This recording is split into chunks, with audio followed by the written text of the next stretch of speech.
Guys, here's where we're going tonight and tomorrow. Tonight, I'm going to do a little primer on negotiating, sort of some negotiating 101. And then tomorrow, Patty Jalal is going to be here. She's going to talk about pricing and doing a CMAs, right? So come for that as well if you can do it. But tonight we're going to have a module on negotiations. So with that said, are you guys all seeing my PowerPoint? Yeah. Should have a big ugly red screen that says negotiating 101. And guys, if it's possible at all to get on camera, I'd prefer people on camera so I can see you here. And if you can't, that's good. If you're in a position where it's dinner time or you've got kids around or whatever. But if you can be on camera, that's the ideal. So let's talk about negotiating. How important in your real estate life, of all the skills that you need to master, how high up the ladder do you think negotiation is going to be to your buyers and your sellers? Pretty high. Pretty high. Okay, how high is pretty high? I mean, really high. Okay, really high. Anybody else? High, low, medium?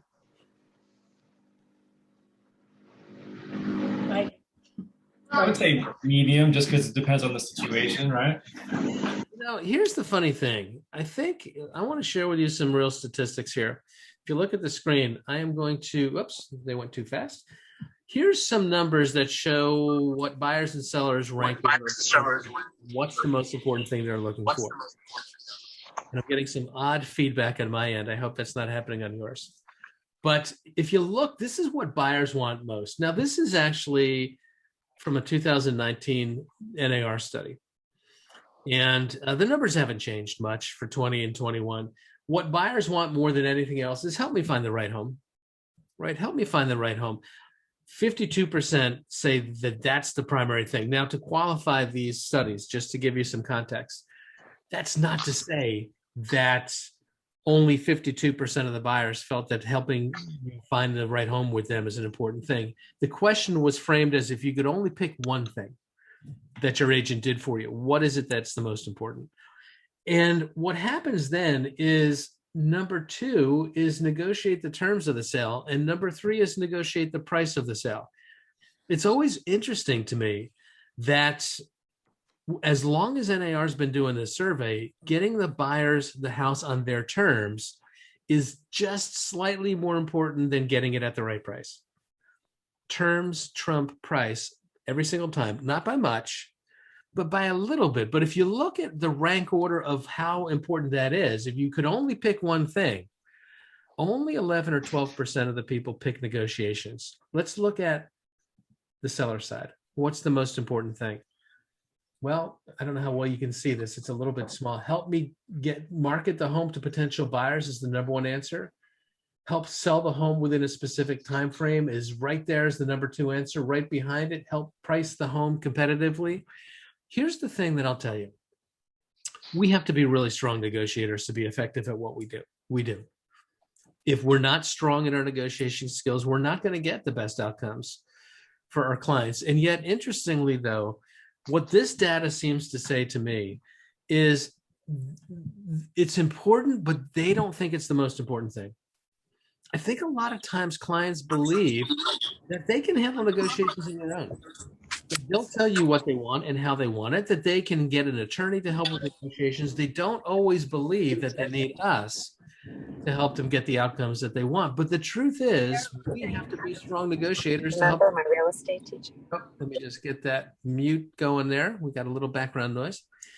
So I guess the point of the matter is this. When you're putting together your value proposition, make no mistake, you have to be a strong negotiator, but don't push too hard as a skill that you're going to market. If your value proposition is built around, I have strong negotiation skills, it's not going to really settle with them as much as you think, right? You've got to be a good negotiator, but it's not something that you're really going to put too hard into your marketing. And let's face it, the truth of the matter is, of all the people that you're doing negotiations with, you're negotiating with your client more than anyone else. Getting your sellers to do what they need to do, getting your buyers to do what they need to do is artful negotiation. However, that's not something you're easily going to put into a listing presentation. You know what, Mr. and Mrs. Seller, You're going to want to do things your own way, and you've got some strong opinions about what you want to do and how you want to do it. But I've got really superior negotiation skills, and you're going to end up doing it my way, whether you like it or even know it or not. That's not something you're going to sell easily in a listing presentation. So the point is this: we've got to be good, but don't make that the centerpiece of your marketing. What you want to make the centerpiece of your marketing is your market knowledge and other things, not necessarily your negotiation skills. Now, here's the truth. We say that data is the language of real estate. What does that mean? What it means is, don't tell people that you're a good negotiator. Show them. Show them through your data. And what you've got to be able to do in negotiation is to be able to show them, how do your outcomes stack up against two other people, against the averages in the MLS? What is your average list to sell percentage? When I list my homes, my sellers get an average of 98%. The average in the multiple listing service is 94%. You work with me, typically sellers see 4% more, right? That kind of objective data, when you have it, is more compelling than just telling people you've got strong skills, or even getting testimonials that you've got strong skills, showing them through data. So what are the key data points? When you're working with sellers, you want to show that you get them top dollar, the highest percentage of the asking price. When you're working with buyers, you want to show that you're able to negotiate the sellers down. How long does it take to close? When you're working with sellers, you want to show that your time on market is shorter, right? The average percentage or dollar value of concessions. When you're working with sellers, you want to be able to show them that you can hold your ground and the sellers don't have to give much in the way of concessions. In today's market, the seller doesn't have to give anything. This is a crazy bubble market that we're in right now. This is an unsustainable bubble. Make no mistake. I think the market is going to be like this for the foreseeable future, but it is a bubble and it will pop at some point. But right now, sellers have got so much buyer demand that they don't have to give up anything, right? And that's just the market that we're in. But the point is, get good at showing people with the data the outcomes of your skills and your negotiation, more so than just telling them. Does that make sense? I want to make sure that we're all good at that. We're understanding that. Okay. A couple starting points before we get into the meat stuff I wanted to tell you. Now, number one, negotiation is a skill, and it is a skill that most people need to learn how to do better. We all tend to think that we're good at negotiating, and we all tend to, and some of us maybe don't think we're so good, and some people do think we're so good. But the truth of the matter is that negotiation is a set of skills and a set of procedures. And if you follow the procedures and you learn the rules, you will be far better at negotiating than if you don't. So what we're going to go through tonight is, how do you prepare? How do you prepare to negotiate? And then what are some of the key rules that you have to be mindful of? Let's start with preparation. All right, number one, first thing we've got to figure out is, who am I negotiating with? And it's not just the sellers or the buyers. It's who are they, and what's important to them, and what is their behavioral style. Are they people that are sort of assertive and driven and sort of that high D driving style behavior? Or are they people who are going to be more passive? Who am I negotiating with? First thing, we've got to try to get as much knowledge as we can around that. Number two, and this is critical, what am I trying to accomplish? What exactly are my objectives, right? I want to know going in what I want the outcome to be before I start. Now, that said, you're going to hear one of the rules I'm going to tell you is, don't be so tied to that you can't pivot. But know what it is that you're trying to accomplish. That's an important piece of preparation. What are my clients trying to accomplish, right? Number four, what is the other party trying to accomplish? Because one of the things that we have to remember is, when we're doing negotiations, we're negotiating with another party who they have a vested interest as well. What are they trying to accomplish, right? Number five, what's the minimum that I'll settle for, right? Knowing that in advance, what's the minimum? What's my walk away? If I don't achieve this, we're not going to go forward. That's something we want to know in advance. Number 6, what do I still need to know? Well, we're going to talk about those questions in a little while. What do I not know that if I did know would make this negotiation a heck of a lot easier, right? That's an important question to think about. And then the follow-up to that is, how am I going to find that stuff out? What questions am I going to ask, and who am I going to ask them of to reveal some of the missing pieces that I don't have in the negotiation? Okay, so here's the first set. Who am I negotiating with? What are my objectives? What are my client's objectives? What is the other party's objectives? What's the minimum we'll settle for? What do I still need to know? And what questions will I ask to who to find that information out? But wait, there's more. Here's the rest. What information am I willing to share, and what information will I not share? That is something that we've got to be clear about. And guys, I'm going to tell you, from the standpoint of code of ethics, one of the places where agents find themselves in a pickle is they share information that they thought they had permission to share, but they did not. And they find themselves in an ethics hearing brought by one of their clients. So what is the information that I'm willing to share? What information am I not willing to share? And we'll talk more about that a little bit tonight. But by way of example, I think in today's market, the existence of competing offers is something that we have to have a strategy around. Are we willing to share that information or not? Because truth be told, that information is your client's personal confidential information. The buyers always want to know if they're competing, because some, they want to know how many other offers am I up against, all that stuff. And we're going to talk about fishing out that information in a little bit. But truth be told is you don't have authorization to share that without the seller's consent. Why would you think that would be the case? That is privileged information that can only be shared with the seller's consent. Why do you think that would be true? Well, I take a sip of water here. Anybody? I'd love some thoughts around that. I was just going to say it could affect, if a seller is not getting a lot of offers and the buyer knows that, they're going to offer less money than they would if there were a lot of bids on the house. Absolutely. And what would happen if they knew that there were a lot of offers? Then they would offer more money. So yeah, my question is, I was always wondering, could the selling agent get away with lying and saying, oh yeah, we have 80 offers on this house when they have 0? Well, I would be lying to you if I told you that never happens, because it does happen, and it shouldn't happen, but it does happen. Mm-hmm. But the buyer might not make an offer at all if they think there are too many offers on it. Well, that's, Rodney, the key. That's the key that I was looking for. What could easily happen is a buyer could get spooked and say, you know what, I don't want to get sucked into this emotional driven bidding war. Look, if you've got 12 offers, then deal with your 12 offers. We'll go find something else. And if those offers don't come together, come back to me. You could scare off a buyer, and you could actually scare off a buyer who might be prepared to give you the very best offer of all. Right? So we have to have a strategy for what we are willing to share and what we're not willing to share before we start. And we have to kind of have a conversation with our sellers about the benefits and the burdens of sharing that information. I really believe in many ways that the seller does better when the buyers feel the fear of loss, right?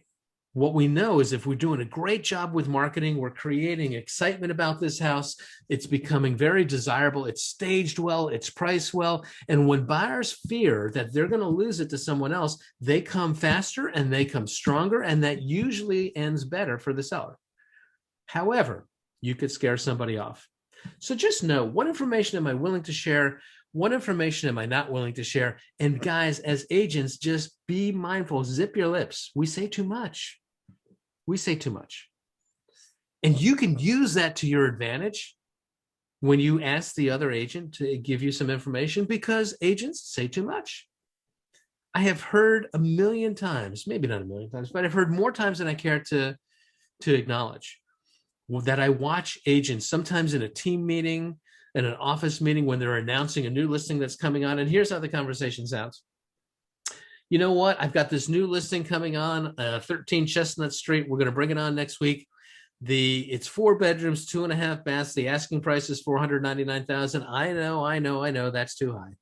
It's not my number, but they pushed and they insisted that they wanted to try it. I told them that the house wasn't worth anything more than $450,000. I hear that happening. Guys, you can't do that, right? You can never do that.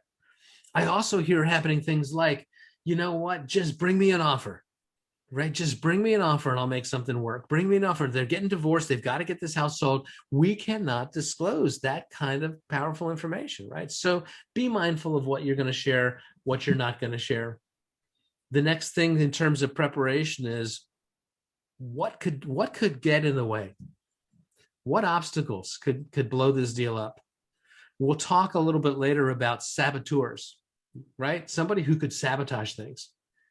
The quintessential story of the saboteur is when your buyer says, can I bring my mom and dad to take a look at it? Please, God, please, God, please, God, don't do that. Mom and dad can come and look at it at the closing, right? Until then, if mom and dad are not donating money, which frequently they could be, then I think mom and dad should be looking at the houses with us. Let's not make a decision and then bring in somebody from the outside who could throw cherry bombs. But we need to be thinking about who could be screwing this deal up. Is it a mom and dad on the fringes who have some money in the game? Is it the house? Could it be the appraiser? Right? I might have a buyer and a seller who come to a meeting of the minds, but the appraisal says, no way is it worth that. Or the house could require work, and an appraiser could say, especially if an FHA loan or one of the loans where the appraiser could say, look, there's some health and safety concerns that need to be remedied before we're going to underwrite this house, right? What obstacles could get in my way? And then what am I going to do if they happen? How am I going to handle them? We always want to have a plan for anything that could happen. And so we got to brainstorm, right, a little bit around what obstacles could come up. There is a wonderful, wonderful trainer by the name of Jeb Blount. I've talked about him sometimes in some other classes. And he actually started his career selling uniforms in uniform sales. And he talked about one time getting this amazingly big national contract for uniforms. And he and his manager would do an exercise that they call murder boarding. It sounds delightful, doesn't it? Murder boarding. What's a murder boarding exercise? Well, they try to think about all the different ways that this deal could die. What could kill this deal? And think of all the crazy things that could go wrong and have a plan ready. I think we want to do that for sure. In the book Shift, Gary Keller and Jay Papasan wrote in the last market cycle shift of 2008, chapter 12 is called Bulletproofing Your Transaction, where it starts to think of all the places where things could go wrong and how do you have a plan for that in advance, right? So being prepared to negotiate, what information do I not share? What will I share? What obstacles could get in the way? What would I do if that happens? And then this is another one that we have to think through. What's our fallback position if this negotiation doesn't work out our way? Do we have a plan B? Because if we don't have a plan B, then we need to make this work, right? If we don't have a plan B, or if we don't have the ability to walk away, we need to make this work. And then what sometimes happens is we become emotionally invested in this, maybe sometimes more than we should. So in preparation, before we get into the rules of negotiation, good preparation, let's go back both slides. Who am I negotiating with? What are my objectives? What are my clients' objectives? What are the other parties' objectives? Because if we don't find a way to give them something that they want, we're not going to be successful. What is the minimum that we'll settle for? What do I still need to know? Who will I ask to find that out? What information will I keep confidential? What information will I share? What obstacles could get in my way? What would I do if it happens? And what's our backup position? Those are the key ones. And before we begin any kind of negotiations, we have to kind of think through this. What we tend to do is think, I'll just start the conversation and we'll negotiate on the fly. And a professional negotiator who is prepared will be in the position to steal your lunch money. Don't let it happen. Okay, Any questions about the preparation part before we get into some of the key negotiating rules? I want to just make sure that if you have any questions, we can talk about them now. And again, if you can get on camera, I prefer you on camera. If you can't get on camera, then you can't. But try to be prepared to be on camera next time. No questions about preparation? I'll ask one real fast. Go ahead. Yes. Since Keller Williams is so supportive and versed in this, do you have like a script for this? Do I have a script for preparing to negotiate? Yeah. Not a script per se. However, Bullet points more so. yeah, if you go into Keller Williams University, there actually is a course called Win-Win Negotiations. And if you went into the Win-Win Negotiations manual on page 25, just so happens that I happen to have it right here, which you can't really see because I've got a screen thing going on. But if you go to download that course material, and it's free, just download it as PDF, page 25 will have all of those lined out for you as bullet points. Okay, great. Thanks. All right. So feel free to go and steal that. Now, another thing in terms of preparation is once we start to think about what are our objectives and what are our priorities, we can oftentimes have multiple objectives and multiple priorities. We've got to rank order, which is the most important. What must happen in order for this to be successful? What would be nice to happen? Doesn't have to happen, but it would be nice. I'd really like for this to happen too. And then the third one is what absolutely cannot happen, right? We need to kind of be clear about what has to happen for success, what cannot happen for success, and then what would be the extra perks that would be wonderful if we could get them, right? We want to think about that ahead of time. Okay. All right, let's move along. Does anybody know this word right here? Can anybody say this word here? This is a Keller Williams word. Rodney is looking perplexed. What does that word say? Well, the word in Keller Williams language, we call it the Y4C2Ts.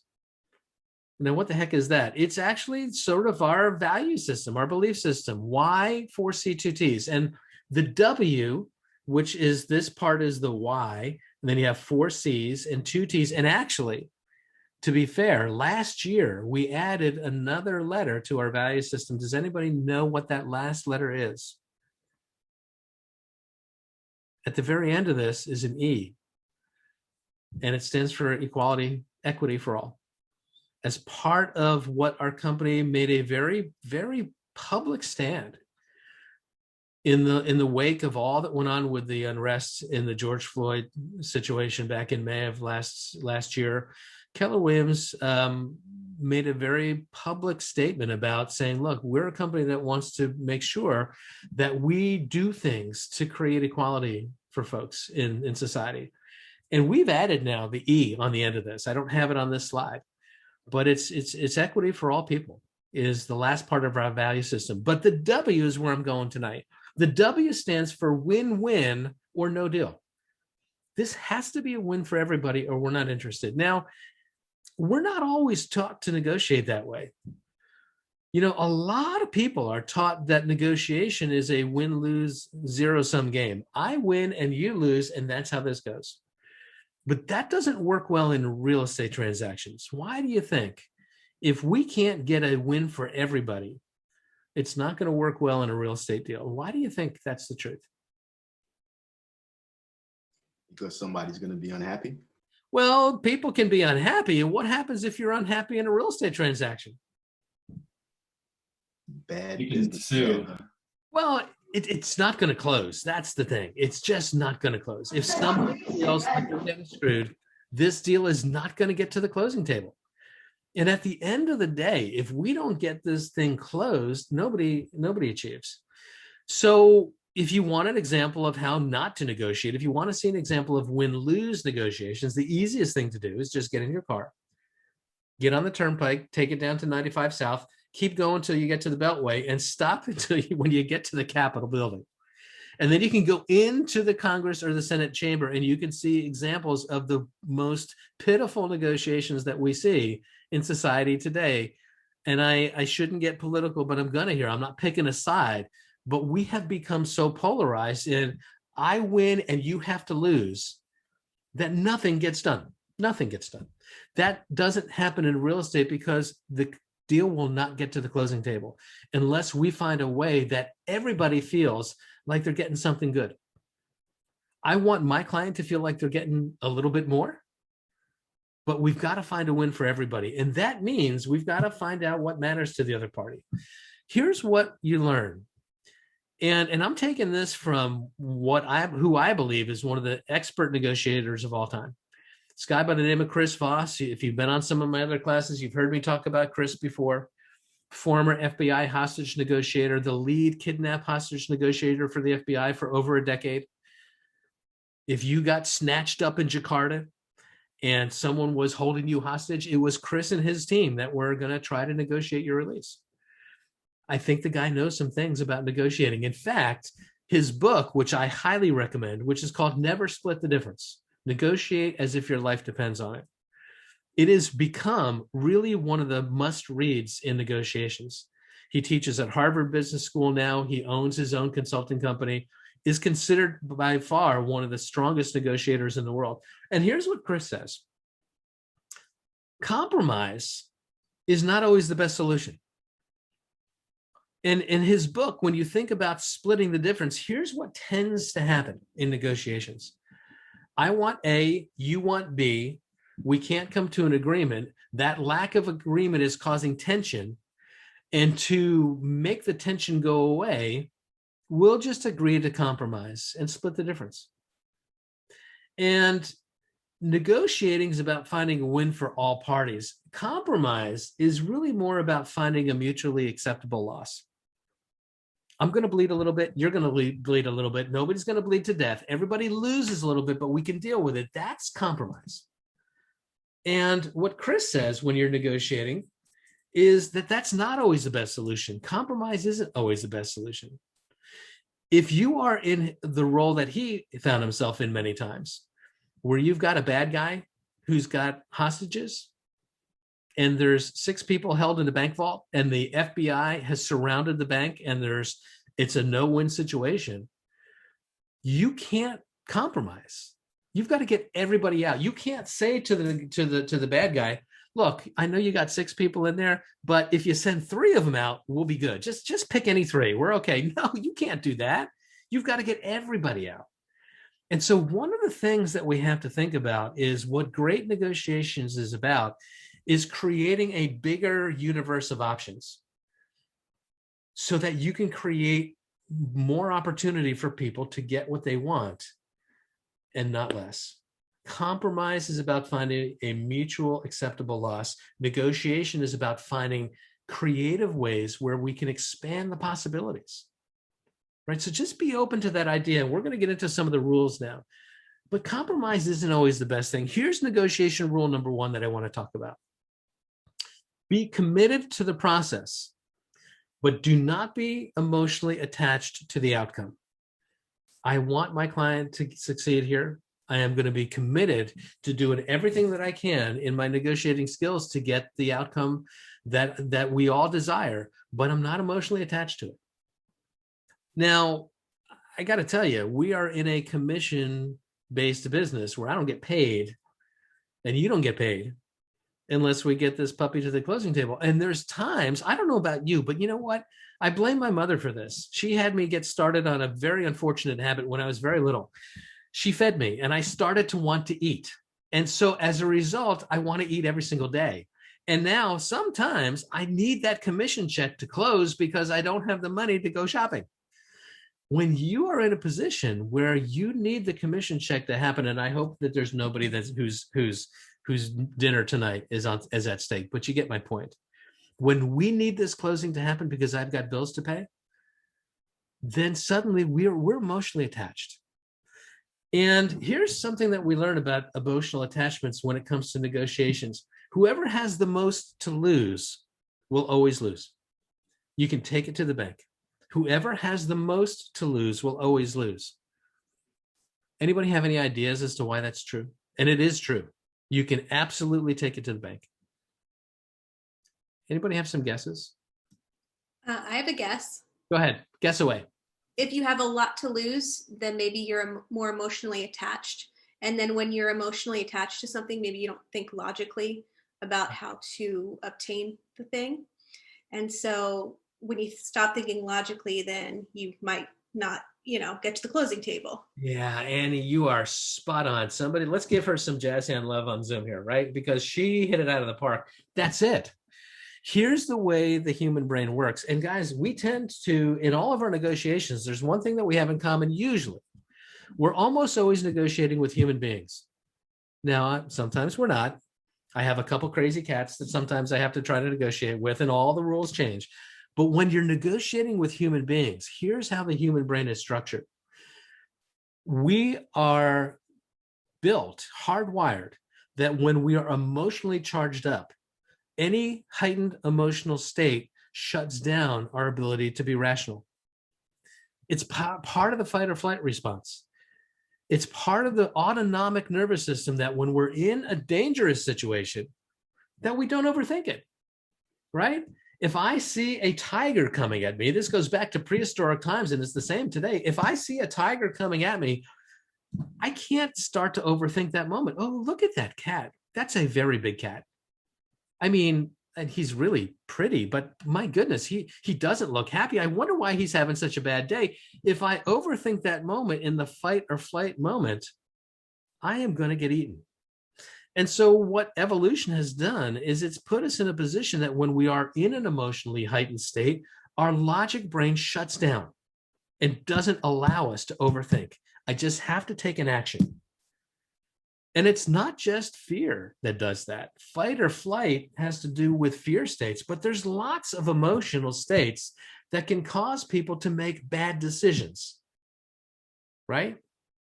If you ever want to just kind of take a look at the falling from grace of some prominent celebrities, right? Lust and love can do that. You can find yourself in a situation where suddenly you're not thinking so smart anymore, right? What we know is that when emotions get in play, our logic centers get shut down, and a negotiation is a logical game. It is a chess match. And if I am not at the top of my rational game, I am going to be outmaneuvered. Whoever has the most to lose is likely to press. Whoever has the most to lose is likely to become too emotional, and you will be outmaneuvered. So one of the things, this is the graphic that I use. It's called the elephant and the rider. I didn't come up with this, but I stole it so you could see it. If you think about your emotional brain as this big old gray elephant, and your logical brain as the rider who's riding it, and if you think about your environment as, kind of what's going on here, here's what happens. You're riding the elephant, everything is good. The rider is in control. We're going through life. My rational brain is keeping control of the process. Everything is good. But if something happens in the environment that causes the elephant to get spooked, if that elephant panics, that rider is not big enough or strong enough to stop what's going to happen next. All that rider can do is hold on for dear life and hope that he can hold on until this elephant comes down again. That's what happens in the emotions, right? That's what happens. And so one of the things that really helps in terms of being a great negotiator is being committed to the process, but not so tied to the outcome. One of the things that great negotiators do is they actually engage proactively in some kind of a mindfulness practice. Now, what do I mean by mindfulness? Yeah, I do mean almost like a meditative practice. And in fact, what Chris Voss says is that while he was at the Bureau at the FBI, if you wanted to be a hostage negotiator, and I know several police forces that have the same rules. If you want to be a high stakes negotiator, you cannot do it unless you have a meditation practice. Why? Because mindfulness meditation is about observing what's going on and not reacting to it. You're focusing on your breath and you're noticing what's happening. Yoga can be great for this, right? I put myself in some crazy position and pose, and by the way, it hurts. And I'm just noticing what's going on and I'm not reacting to what's going on. Being able to observe and not react is what Jeb Blunt calls this dual process, where I can notice my emotions, but not react to them. That's a skill that has to be practiced. And the very best negotiators do it, and they're good at it. And so, look, I would encourage you, if negotiations is something you really want to get strong at, I would encourage you to start to just develop a little bit of a mindful practice. Maybe for 5 minutes a day, you just quiet down and you focus on your breath or whatever you choose to do, but learn how to observe what's going on inside of yourself and not react, because it will pay off huge in a negotiations. When you get triggered, when somebody says something and gets you annoyed or agitated, and you can feel the reaction and you can notice it but not react to it, you stay in control. That is going to pay off in spades. And the very, very best negotiators are experts at doing just that, right? So rule number 1, be committed to the process, but don't be emotionally attached to the outcome. Here's rule number 2. As often as you can, try to negotiate in person. Now, I know that we don't do that much anymore in real estate. Quick show of hands. Has anybody been in real estate before 2000? Anybody in real estate back to the 1990s? Janice, remember the good old days when we actually used to present offers in person? Remember before we had faxes and before we had Zooms and before we had DocuSigns and dot loops and all those things? When you wanted to negotiate, you had to get people into a room together and have a conversation. And we stopped doing that in this industry because of technology. And I think we gave away a lot in doing that. Because I think if you can get people into a room together and get them to talk in real time and start to eliminate some of the distractions, the emotion. Here's what is interesting about agent-based negotiations. We've got a middleman. We don't have buyers and sellers talking to each other. They're talking through a proxy. And anytime you're talking through a proxy, there's the possibility of things being distorted. Remember the game when we were kids, where there would be a line of kids all sitting outside on the front sidewalk, and one kid would whisper something into another kid's ear, and he would whisper into the other kid's ear, and it would go down the line. And the last kid says what he thinks he heard, and it has nothing to do. Telephone. Telephone, that's the game. Thank you. Remember that? Well, we build in to the negotiations the potential that things can get distorted. And this is a lot of emotion in the very beginning. So what I would say is, often as you can, try to negotiate in person. And the very first person that you're going to have to negotiate with on that is your co-broke agent. Because your co-broke agent is going to say, just send the offer. Just give me the offer. Send it to me. Send it by fax, send it by whatever. But I want you to say, look, I would prefer, my buyers would prefer that I present the offer to you in person. And here's why. You get to control the narrative. When you are constructing an offer, you're going to have some parts of your offer that are really good and some parts of your offer that are maybe you're holding some things back. We'll talk about that in strategy in just a minute. You're not going to give them everything they want right out of the gate. Can we agree that that's probably true? And when you send the offer to the other side, what's the very first thing they're going to look at? What do you think? You're the listing agent. An offer comes in. Very first thing you look at is what? The price. Of course it's price. It's always price. And if price is not your strongest suit, now they're disappointed. And, but I'm going to give you great closing terms, but I've got a highly qualified buyer. I don't care. I'm disappointed because we didn't get our price. When you control the narrative, and you can start by saying, look, there's a couple of different things here that are important elements of this offer. Number one, we've got very strong buyers. And here's their qualification documentation to show that they are capable of getting this all the way to the closing table. You don't have to worry about them. Here's number two. They have chosen to waive certain parts of the inspection. They're going to do the inspection for environmental conditions only. They put a dollar limit in terms of how much exposure you could possibly get. Whatever it is, we're going to give them all the things that make our offer good so that they get excited. And then when they hear something that disappoints them, they get a little deflated, but the fall is never as far as if you get deflated first. And now I'm trying to pull you out of the hole, right? When you control the narrative, it is far better than when you let someone else control the narrative. There's an agent, friend of ours, a friend of mine, who is an agent in one of your offices, actually, and she is originally from Moscow, from Russia. And her job in Moscow before she came to the States was she was a criminal defense attorney. Now, you talk about a high pressure job. Criminal defense attorney in Moscow, where the penalties could end up being you're going to, a very cold place for a very long time, right? We were talking about how important it is that you control the narrative in your presentation. And imagine this for just a second. You're on trial. You're accused of doing something that you didn't do. And look, if you are found guilty, you're going away for a long time, but you didn't do it. And you've got a great attorney, and you've got somebody who's made an excellent case, and they presented the case very well. In fact, all of the observers are saying, look, we think we've got this case nailed. We think the jury is on our side. All we have to do now is give final arguments and let this case go to the jury. How would you feel if your attorney said to you, your defense attorney said to you, I think we've got this case licked. I think all we have to do is make closing arguments. And I think today, just to kind of change it up a little bit, how about we ask the prosecutor to give your closing argument? How are you feeling about that?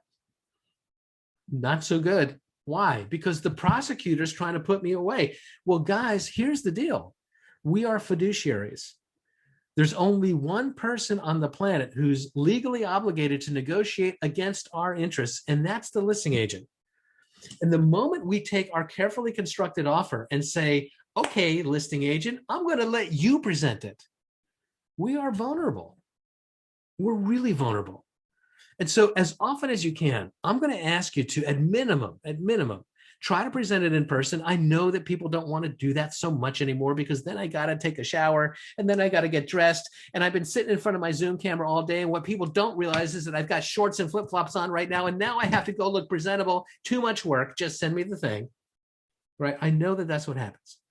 But if we can do it on Zoom, if I can do it on a conference call, I want you to present your offer first. Control the narrative. Control what they see and hear, so that they hear some good things first before they hear anything negative, right? That will go a long, long, long way in terms of you getting things done. And the biggest negotiation in that is going to be negotiating with the other agent who says, you're one of 22. I ain't got time for that.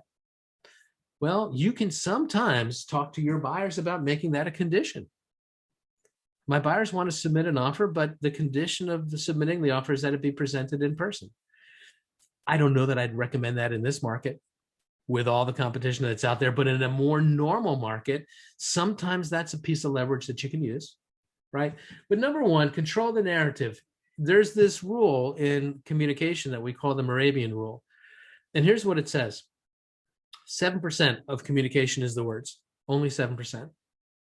38% of communication is how are those words delivered? What is my intonation?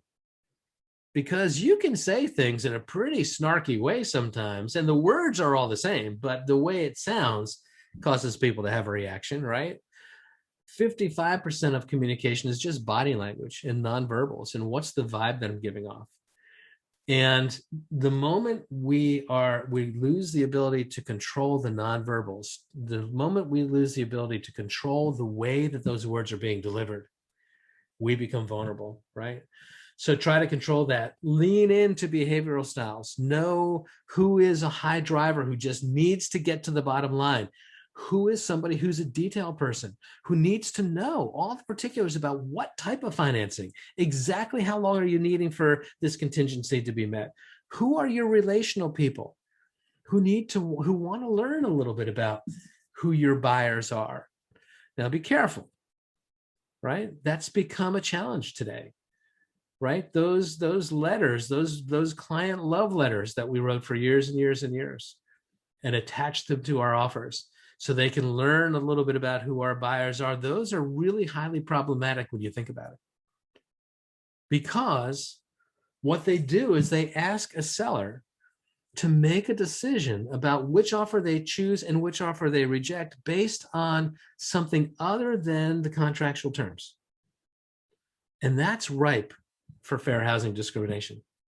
That's ripe for families saying, I really, really want to give it to this house because they got that cute little girl.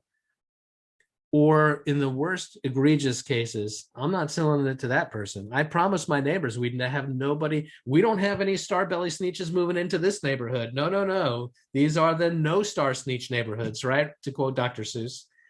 That's where things can get really problematic. Increasingly, you know, I was at a dinner on Saturday night with a big real estate team in Somerset County. And one of the buyer's agents was actually negotiating a lease as we spoke at dinner. And the agent for the landlord requested a photo driver's license. And she said, why? You've got all the things that you need to know. You've got a credit history. You've got all the different kind of things that you would need to evaluate the worthiness of this tenant. Why do you need a photo driver's license? She was absolutely convinced that there was some racial profiling going on here. And this was an interesting conversation as to how she was digging in and not willing to give it. And the other agent was digging in and needed to accept it. And I don't know how it turned out, but know that different people have different behavioral styles. Let's leave that potentially discriminatory piece aside. If you're a detail person, I've got to give you all the details so you can make a decision. If you're a relationship person, I need you to feel good about this. And sort of know that and lean in. That's going to help you a lot. All right, let's keep chugging along. Avoid the distortion being caused by the middleman if you negotiate in person. Here's a sentence that I use as a way of talking about how we become vulnerable when we leave the interpretation of the message to someone else. Has anybody ever sent an email that you thought was perfectly benign and the person on the other end is like furious? Has that ever happened to anyone? Right? Now, frequently there's alcohol involved, right? And so I'm going to patent a situation. I'm going to patent a new device to put on your computer that disables the send button on all of your emails until you pass a breathalyzer test, because I think that that's what happens sometimes. But look at this sentence here. I never said he stole the money. Right? And just watch with me as I scroll through this. I never said he stole the money. I never said he stole the money. I never said he stole the money. I never said he stole the money. I never said he stole the money. I never said he stole the money. Guys, that's the same 7 words. And it is entirely different meaning based on how I accentuated that, right? And so we need to control how this gets said. Can't stress it enough. Control the narrative. That's rule number 2. Let's move on to rule number 3. Don't be so committed to what you think you want that you can't pivot when something better emerges. Any poker players here? Anybody, Atlantic City, like to go down, play a little poker? Anybody here? Okay, I see a couple of hands. Well, here's the thing that makes poker challenging. You don't get to see the other guy's cards. They get to keep some of them away from you. And so you've got to make some calculated risk decisions based on what you can see and what you can't see. Why is it that the other player doesn't show you their cards? Well, they keep some of them to themselves. Which cards do they keep to themselves? The most important ones. They don't reveal the most important information that compromises their ability to negotiate. And that happens in every negotiation. There's always some information that we don't know. And because we don't know it, we don't have the full picture. And where we can get into trouble is if we get locked in on a specific outcome. I have to get this price. I have to get these terms. And as more information becomes revealed, suddenly, sometimes we can find a better option that didn't exist before. Go back to the difference between win-win and compromise. What Christopher Voss has mastered as a skilled negotiator is when you can get more information on the table and get more options, you can sometimes pivot to something even better than you ever thought was possible in the beginning if you're not too locked in, right? So stay open to that. Right, the most important information is never on the table in the beginning. So here's the question: what information do you want to know when you're presenting an offer that you don't have? Usually, I mean, if you could just take a truth serum pill and give it to the other side and say, I'm going to ask you a whole bunch of questions. You tell me the answer to these, and now I'm going to construct the perfect offer. What information do you not have that if you did have would make your offer easier? Anybody? Knowing the The offers. All right, Rodney first, and then whoever was second. Rodney first. Go ahead. Oh, I apologize. I just That's right. thought that maybe the least that they'd accept. All right, what's the minimum? What's the least that you're willing to accept? I don't know what that is, but if I knew that, that would be really helpful, wouldn't it? Who else was jumping in? I was other offers that have been presented. Right, we don't know that, right? Are there other offers being presented? And guys, just keep in mind that that is not something that you're entitled to know without the consent of the seller. They are fully within their rights to negotiate one offer at a time and not let you know that you're in competition. I don't believe that's a great strategy, but it's possible. What else do you not know? From the seller's perspective, how do you know if the buyer is truly qualified? Even though they might have, that approval letter, especially when it comes to all the bidding up, like $100,000 over the ask price. Right. How do you know? It comes down to, Dave, do you know the person who's vouching for them? Do you know who the lender is? Do you have a personal relationship with that lender? Right? Do you trust them? Right? All that stuff is stuff that here's the things that I think you want to know sometimes is, look, have you already rejected any offers? Right? That would be useful. What number have you already rejected? What would you be willing to, and so here's the thing. We want to put together as many questions as we can, and then preliminarily have a call to the other agent. And here's the thing we want to find out. What's the most important thing? This is the way I asked the question. Let's go back to this slide. What is the most important thing that the seller wants to see in the offer that we submit? Of all the things that we could put in an offer that would make your seller delighted, we want them to pick us over someone else. Of all the things that we could give them, what's the most important thing? That's the way that you want to ask that. And generally speaking, the most common answer is what? Show me the money, right? Show me the money. However, there are some sellers who recognize that if they see too much money, they may have an appraisal problem. So they want to get the most amount of money that they think is within what the appraisers will approve, right? And when you get the answer to that question, and that's the way I ask it, Miriam, of all the things that we could give your seller so that they were super happy to see our offer, what's the most important thing that we consider? And Miriam's going to say, show me the money, come in strong. Okay, what else? Terrific. What else? That's the follow-up. What else? Well, we want to make sure, to Dave's point, that you're really financially qualified. And so give us airtight credentials, right? Terrific. What else? Right? What else? What else? What else? Because then if I can kind of find out the 3 or 4 or 5 things that are going to matter to the seller in selecting an offer, it's almost like I got a chance to peek at their cards. And now I can go back to my buyer and say, okay, here's the deal. This is what it's going to take. I've talked to the seller's agent, and here's the 4 or 5 things that are going to be critical that they get in order to select an offer. Now we are in control of what we're going to give them and what we're going to hold back. But at least we know what matters. If we don't have a chance to do this first, the only way we learn what matters is through the counteroffer process. I submit an offer, you say no, and then you give me an offer. I say no, and then I give you, and we go back and forth and back and forth. But that is an emotionally draining process.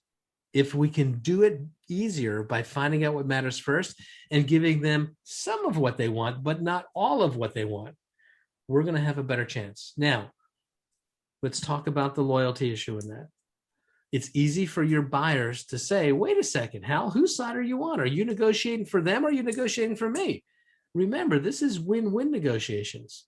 This is not win-lose negotiations. And yes, I am asking what matters to the other side. Why? Because I want you to be in control of what you will give them and what you won't give them. But I want you to be in control of that process. So I'm going to try to find out what matters. That has to be seen not as an act of disloyalty, but of an act of empowerment. And so we need to have a strategy conversation with our buyers about that. Before we put our offer together, I'm going to go fishing and find out what's it going to take from the seller side so that we're in control, right? That's a really important conversation of strategy to have with your buyers, so they don't think you're just trying to give the sellers everything to make this easy.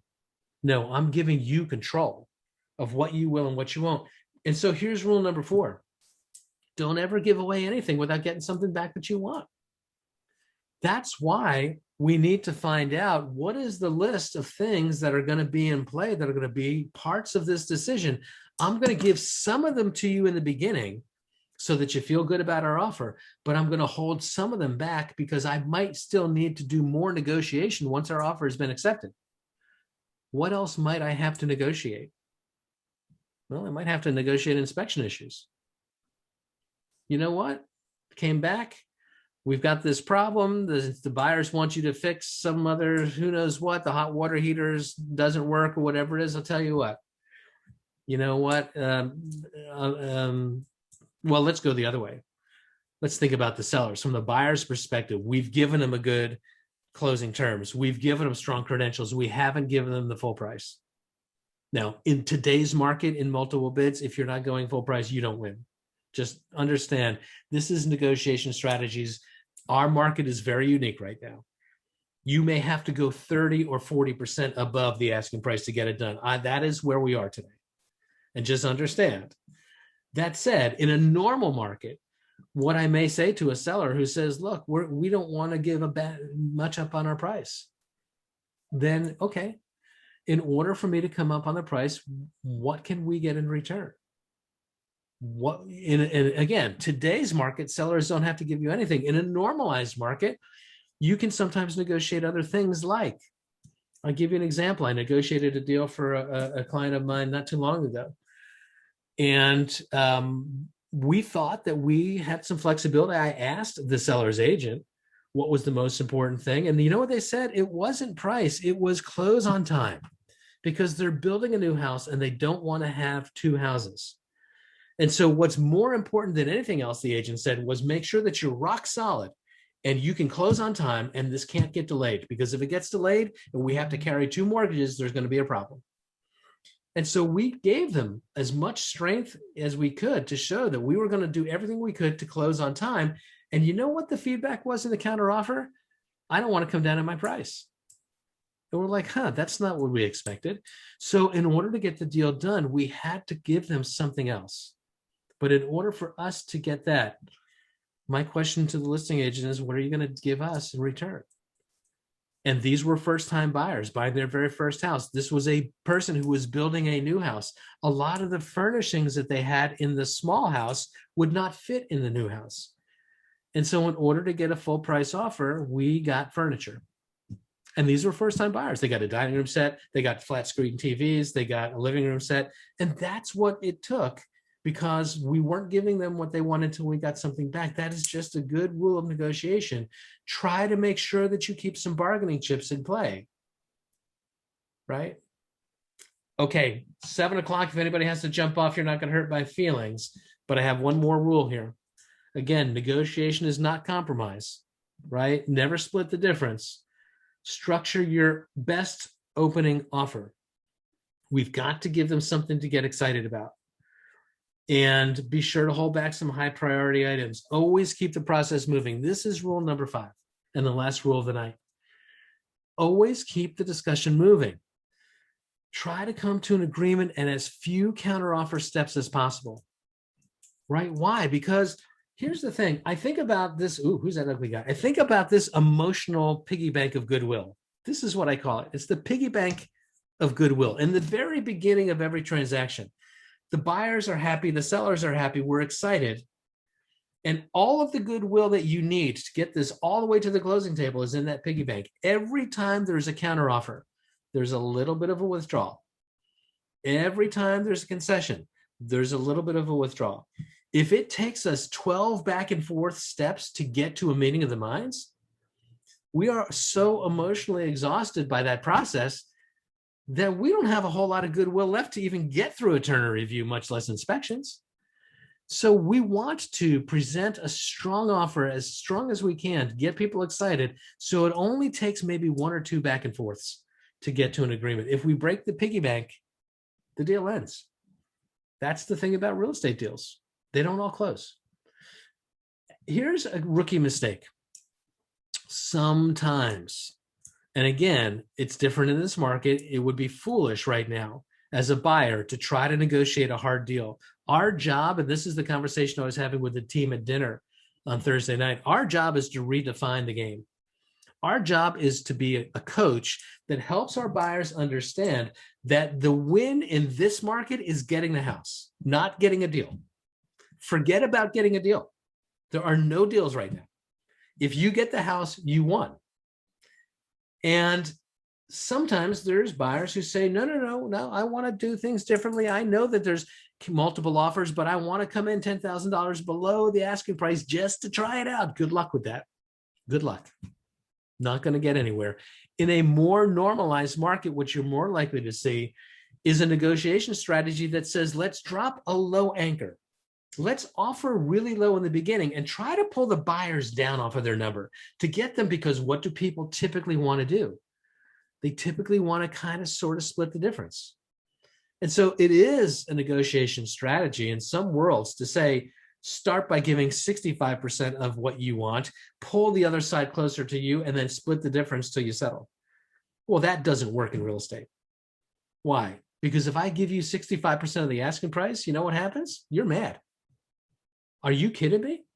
Forget this market. In any market, if you come in with an offer that's too low about someone's home, you might as well attach a letter that says, by the way, your kids are ugly too, because that's how they're going to feel. Just that, don't do that, right? You don't want to do that. And what happens is when sellers get offended, when sellers get emotional, they lose the objectivity.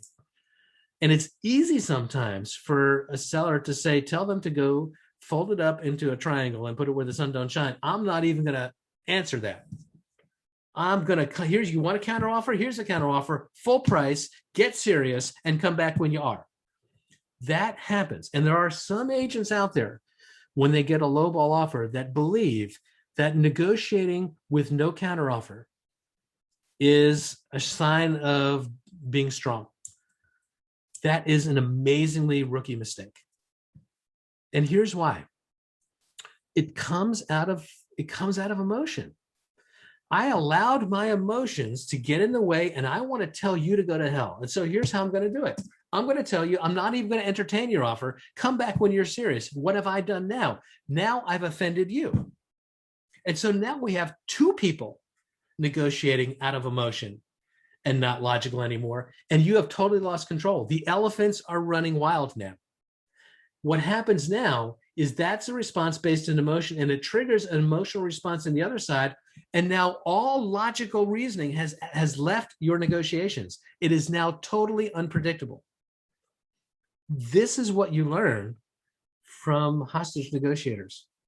They do not let that happen. There is nothing more dangerous in a hostage situation than a bad guy who is emotionally unhinged.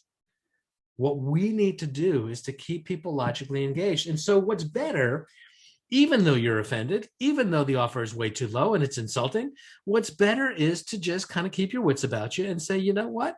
We're so appreciative of the fact that you even came to the table and presented an offer. And by the way, this morning, we didn't have any offers. We were $500,000 apart. You just gave us an offer for $300,000. Now all we have to do is make up the next $200,000. We're over halfway there. That's a better approach, guys. And what you want to do is always give a goodwill gesture, but don't give up the farm. If your offer, and it's a dramatic example, a $500,000 house, you won't see a 300 offer, but let's say you see 420 and your sellers are ticked. Rather than tell them to just go away, come down a little bit. Here's the thing. You know what, Mr. and Mrs. Buyers, we so appreciate the fact that you cared enough to put an offer on paper. What you do need to understand is that offer is far lower than we're willing to accept. But to show you good faith, we will give you a counter offer. We'll come down an additional $3,000. But we need you to take a much, much bigger step closer to where we are if this is going to really get done. I never let my sellers get concerned about the very first offer that they get. in a normalized market where you're negotiating and you don't have thousands of bids, I never let them get offended by the first offer, because the first offer in many instances is a trial balloon. Stick firm, don't give, don't flinch. Give them a goodwill gesture of something, but not much, and then watch their next move, because that's going to be telling. Do they come from 420,000 to 425? Because if that's the next move, this isn't going anywhere. But if they come from 425 to 450, let's try it again. I may come down another $3,000 or $5,000 and watch what they do next. Do they come from 450 to 460? If I'm making little steps and they're making big steps, there's a chance that we're going to get this done. It's going to take a lot of steps, but there's a better chance that it's going to get done than if you tell them, go away and don't come back until you're serious. The moment communication stops, it's game over, right? So the final rule is keep the conversation going at all times, right? That's what we learned from hostage negotiators. We have got to keep the conversation going. All right, here's the recap because it's late. Recap, prepare, be prepared. Go to the win-win negotiations class. Go download those bullet points of all the preparation steps, right? Who am I negotiating with? What do I not know? What's important to me? All that stuff. And then just remember these rules. Be committed to the process, but don't be emotionally tied to the outcome. Try to negotiate in person. Don't be so committed to the outcome that you think you want that if another opportunity shows up that you can't pivot. We got $40,000 worth of furniture, right? Because we could pivot. Never give anything away without getting something else of equal or greater value. Always keep the process moving. And last but not least, always anticipate the saboteurs and have a plan for them. If you do that, guys, you're going to do well in your negotiations. This is not something that it just comes. There's no DNA coding. There's no genetic coding for being a strong negotiator. It's a process. It's a science. It's an art. And the more we practice it, the better we're going to be. So with that, I apologize for keeping you late. What questions do you have? Anybody? Do we get this handout? Can you get the handout, meaning the Win with Sellers handout, or this recording? This presentation in red below. What I can do for you is this. I have recorded this, and this will show up on the Bergen County Partners YouTube channel. And so you can go back and you can watch it again. Okay. It will be there later on this week. Just go to Bergen County Partners, go to YouTube and go to Bergen County Partners, and that's the channel for our franchise group. There's a playlist called Career Builders, and you go back into that playlist and this will be there. Okay. All right. Any other questions or any other ahas or takeaways from tonight? I have a question, Hal. In your experience, with the seller, I mean, when you're receiving offers, you're not, I mean, unless it's ridiculous, you're not rejecting offers. I would think you would want to wait a little bit to see what you're getting to gauge, right? Depends. You know, you're in a more normalized market where the first offer that comes in is not great. Is I was saying that you wouldn't reject it, but you'd wait a little while to respond? Yes. I think you want to be careful about that because, again, keep in mind the emotions of the moment here. We have buyers now who are emotionally excited and they've submitted something. When we submit an offer, it's really important to get a sense of how long should we expect to wait? Because the longer my buyers are on pins and needles waiting for an answer, the more agitated they're going to get. And the more they're going to feel like they're being played or being shopped. And sometimes they are being shopped because it's not a great offer, right? So I think the best practice is always to have some parameters on how long you would go before you give people a response, right? And you negotiate that up front. And how many offers are you negotiating with at one time? Like, yeah, it depends. It depends on how many you have, right? In some markets, you're dealing one at a time. I negotiate this and see if we can get it to stick. And if not, we just keep the house on the market. But, you know, I was talking to an agent over the weekend who was negotiating an offer on Monday. Today's Monday. She was negotiating the offer today. And she knew already that there were 31 offers. 31. And she fully anticipated that the house that was listed at 995 with 31 offers, she fully anticipated that this was going to sell over $1.5 million. And I don't know what happened, right? It's not done yet. That's the kind of crazy market that we're in. So that said, you negotiate with as many as you have, right? If you're expecting multiple offers, though, here's what best practice is. You put a deadline. What's commonly done is we put a highest and best deadline. We'll accept all the offers up until noon on Wednesday, and then we're going to make a decision. And we're not coming back and renegotiating with everybody. Give us your very best offer right out of the gate, and we'll make a decision. That's called highest and best, and that's commonly done. That alleviates the fact that they come in dribs and drabs, and now you're talking to this person, suddenly there's a new one. There's a deadline. Get it in on time. Thank you. Yep. And in today's market, especially with houses bidding up, what can you require to prove their financial strength? How far can you go? You can as an agent require anything, but the seller can require as a condition of acceptance that their finances be vetted by a lender that they trust.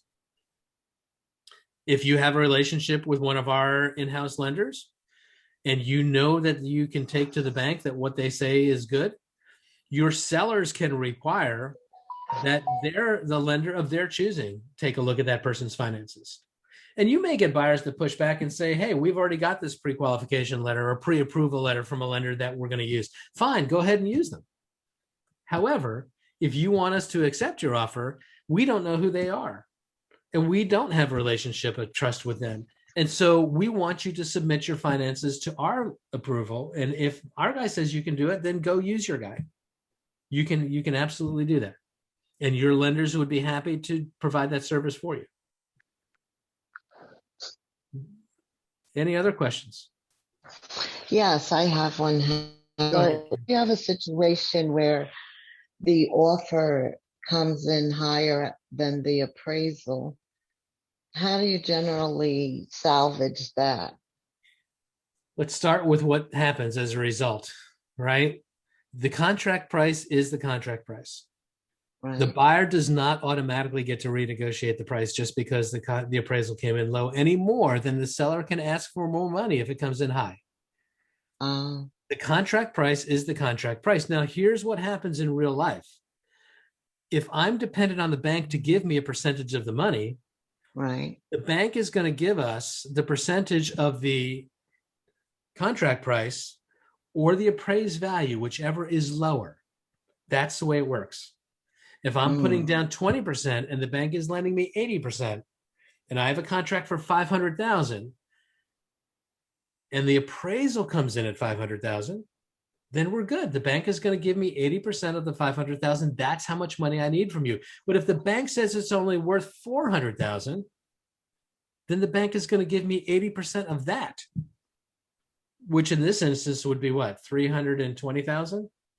Which means I'm $80,000 short. And I have a contract that says I'm going to pay you that full thing. I got to go get that money. I got to take it out of my investments. I got to take it out of my pension. I got to do whatever I can do, but I have a contract to come up with that money. Now, if I can't do it, then the seller is in their discretion to renegotiate the price if they choose to. They could say, well, you don't have the ability to kind of come to all that. And so we'll just renegotiate the sale price to something that you can do because we want to get this deal done.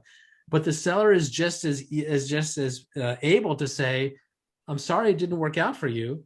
However, I want $500,000. I'm going to go out there and find a cash buyer. Right? So we don't get to renegotiate the price just because it underappraises.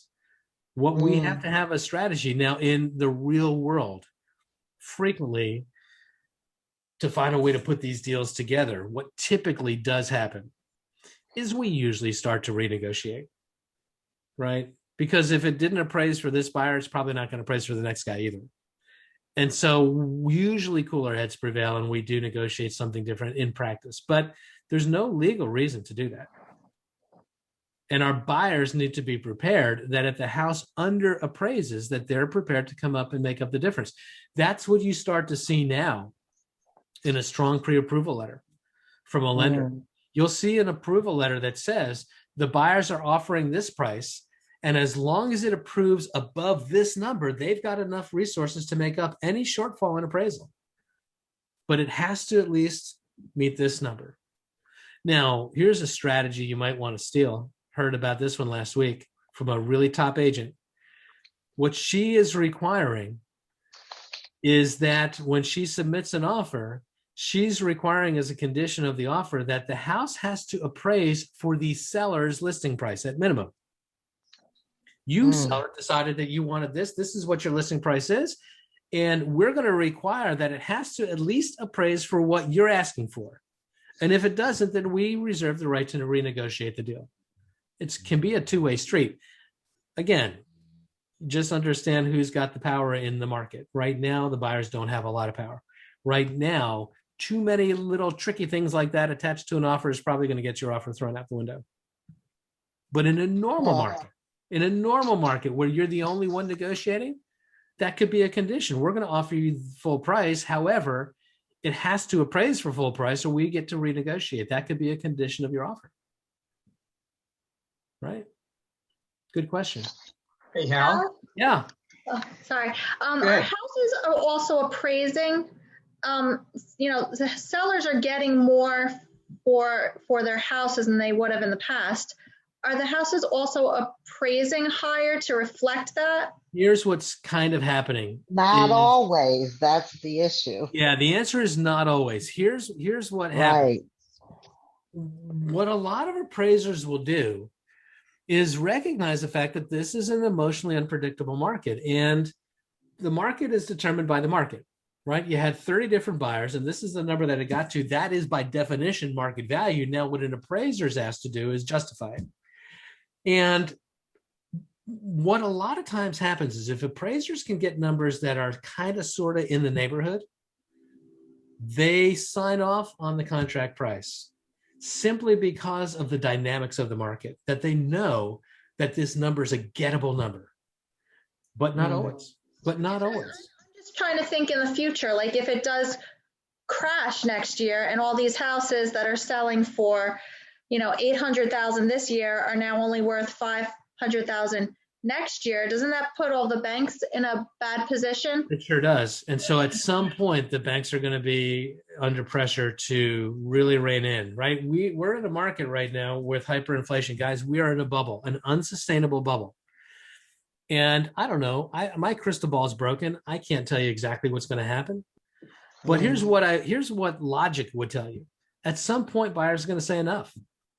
At some point, homes are going to get bid up to a point where buyers can no longer afford to go.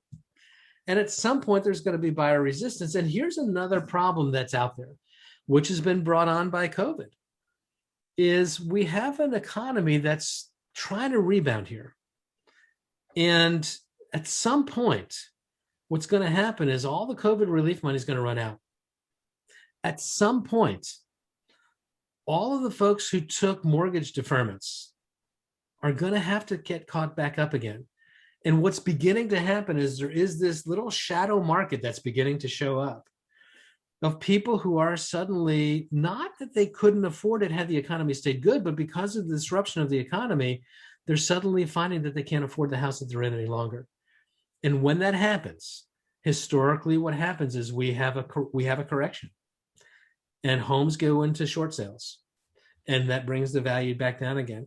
When is that going to happen? Exactly how is that going to look? I don't know. My crystal ball is broken, but you should plan for it, because typically the market that we're in is unsustainable. What most of the experts say is expected to be like this for the next year or 18 months, but there's a correction coming. And when it does, there will be downward pressure on home values. I don't think you're going to see $800,000 houses worth 500. That's not likely to happen. But you might see $800,000 houses worth 750. There's going to be downward pressure on value. That's just the way market dynamics work, right? So I don't know. It'll be interesting to watch. Hey, Hal. Guys, I have time for one more question, then we'll call it quits. Go ahead, Dan. In the highest and best situation, and let's say you give a highest and best by next week, and let's say you get 10 different bids or 15 different bids, how soon do you have to reply and pick one? I mean, do you have time behind the scenes to actually ask questions about the strength of their finances? You do. But the best strategy is have a plan of action and let people know what the rules are going to be. Where people get themselves into trouble is when it's not clear as to how it's going to be handled. So if I'm going to call for highest and best on Wednesday at noon, I'm going to set an expectation of how much time I'm going to take to review those offers and respond. And part of the response could be, we like your offer. Of all the offers that we've seen, yours is the one that we're leaning to. However, there's this issue that I don't really know if I can trust how financially solid you are, because I don't know who your lender is that sent you this letter. In order for us to take your offer, we want you to be vetted by my guy from Pick a Lender and let him run your numbers. If he says you're good, you're good. But what we should have is a time frame in terms of how long we would expect to get back to people. Because as soon as people feel like you're playing with their offers, you're going to shatter that goodwill, and you need goodwill in these deals, right? So It what doesn't what would the typical time frame be? Let's say you said, okay, highest and best by the 10th of the month. 5 days or 7 days? No. One. What? We're going to review offers. We're going to accept offers by end of business on Wednesday, and we're going to get back to people on Thursday or Friday. The longer it takes to get back to people, the more buyers are going to get cold feet in the heat of the moment. When they got into this bidding war and they put a ginormous number out there, the longer it takes to reel that fish in, the more chance it's going to get off that hook. They're going to start to second guess. Oh my God, what have I done? Did we really go $120,000 over the asking price? Oh my God, are we really that crazy? What have we done? As soon as the emotions give way and the rider takes control again, a lot of those buyers are going to cancel. We got to get this thing landed quickly into a Turner review and out quickly. You do not want to extend a lot of time to make your decision. Make your decision and get that fish into the boat. That's what I would say. Guys, I appreciate you for hanging tough. I do have to wrap this up for tonight. I will record this. This will show up on Bergen Partners tomorrow night. Patty Jalal is going to talk about pricing and CMAs. It's going to be a great, great, great topic. She's an expert in that. So come back and join her tomorrow night at 6.